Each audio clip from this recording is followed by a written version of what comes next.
हरि ओम। गुरुर्ब्रह्मा गुरुर्विष्णु गुरुर्देव महेश्वरः गुरुर्साक्षात् परब्रह्म तस्मै श्री गुरुवे नमः।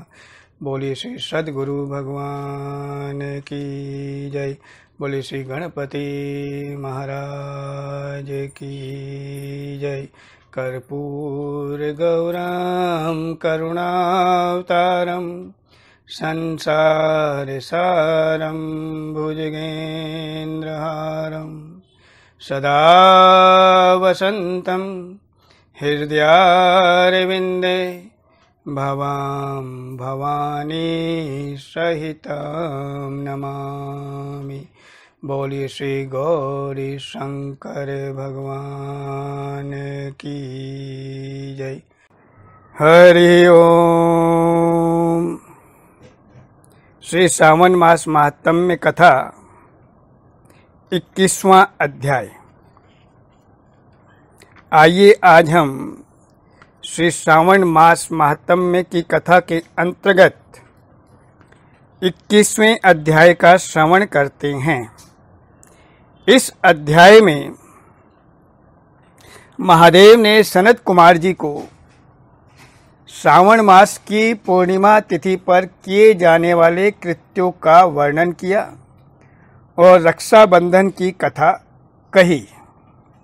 ईश्वर बोले, हे सनत कुमार जी, श्रावण मास में पूर्णिमा तिथि को उत्सर्जन, उपाकर्म और सभादीप निवेदन कृत्य विधि विधान से करने चाहिए। यह तिथि अत्यंत पवित्र तिथि है। इस तिथि पर श्री हरि भगवान का हयग्रीव अवतार हुआ था। बोलिए हयग्रीव भगवान की जय।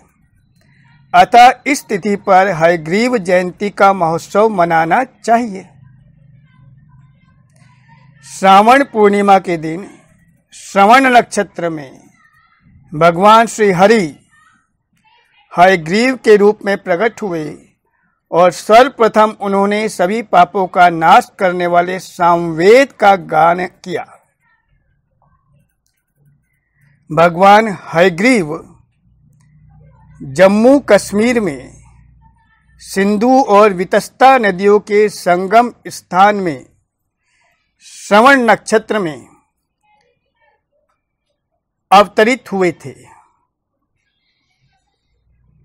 अतः श्रावणी के दिन सिंधु और वितस्ता नदियों के संगम स्थल पर स्नान करना अत्यंत पुण्यदायक है। वितस्ता नदी का दूसरा नाम झेलम नदी भी है। उस दिन भगवान श्री हरि का विधि विधान से पूजन करें, सामगान का श्रवण करें और भगवान हयग्रीव के अवतरण दिवस को बड़े धूमधाम से मनाएं।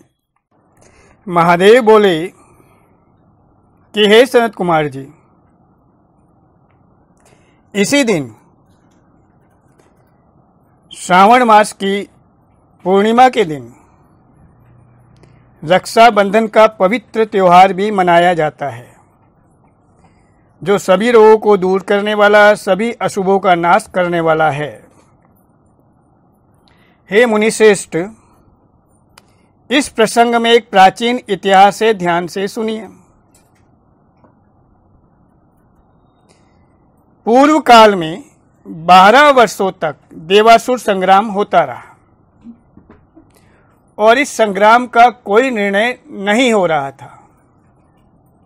देवताओं के राजा इंद्र बहुत विचलित हुए।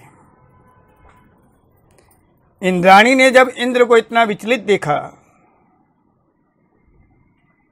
तो इंद्राणी ने इंद्र से कहा कि हे सुरेंद्र, आज चतुर्दशी का दिन है। कल पूर्णिमा आएगी और कल की पूर्णिमा श्रावण मास की पूर्णिमा है। मैं रक्षाबंधन अनुष्ठान करूंगी, इससे आप अजय हो जाएंगे और विजय को प्राप्त करेंगे। ऐसा कहकर इंद्राणी ने पूर्णिमा के दिन, श्रावण मास की पूर्णिमा के दिन भगवान का पूजन अर्चन करके मंगल कार्य संपन्न करके इंद्र के दाहिने हाथ में आनंददायक रक्षा सूत्र बांध दिया।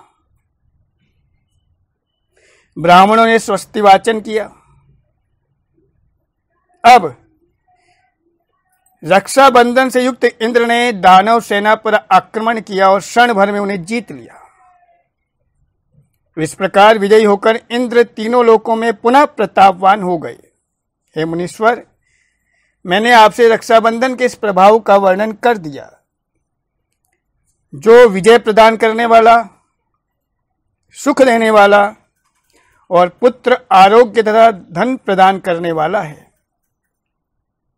ईश्वर बोले कि हे सनत कुमार जी,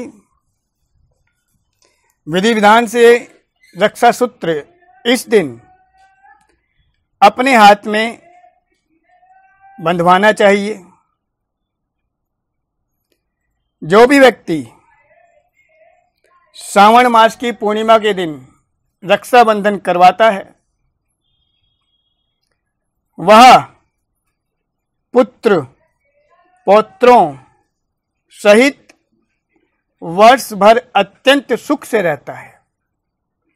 श्रावण मास की पूर्णिमा की तिथि, जिसे रक्षाबंधन की तिथि भी कहते हैं, बहुत ही पुण्यदायक तिथि है। एक विशेष बात यह है कि उत्तम व्रत करने वालों को चाहिए कि भद्रा में रक्षाबंधन ना करें, क्योंकि भद्रा में बांधी गई रक्षा विपरीत फल देने वाली होती है। तो ये सनत कुमार जी, इस प्रकार मैंने आपको श्रावण मास की शुक्ल पक्ष की पूर्णिमा तिथि को जो कार्य किए जाते हैं उनका वर्णन किया।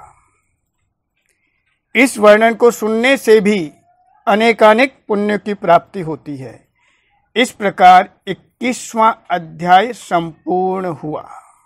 बोलिए श्री गौरी शंकर भगवान की जय। हरि ओम। श्री आह्वानम न जानामि न जानामि विसर्जनम, पूजां चैव न जानामि सम्यतां परमेश्वरी, मंत्रहीनं क्रियाहीनं भक्तिहीनं सुरेश्वरी, यत्पूजितं मया देवी परिपूर्णं तदस्तु मे, परिपूर्णं तदस्तु मे, परिपूर्णं तदस्तु मे। जय जय श्री राधे, जय जय श्री राधे, जय जय श्री राधे श्याम। आज के आनंद की जय, जुगल जोड़ी सरकार की जय। श्री विष्णवे नमः, श्री विष्णवे नमः, श्री विष्णवे नमः, श्री हरे नमः, श्री हरे नमः, श्री हरे नमः। बहुत बहुत आभार।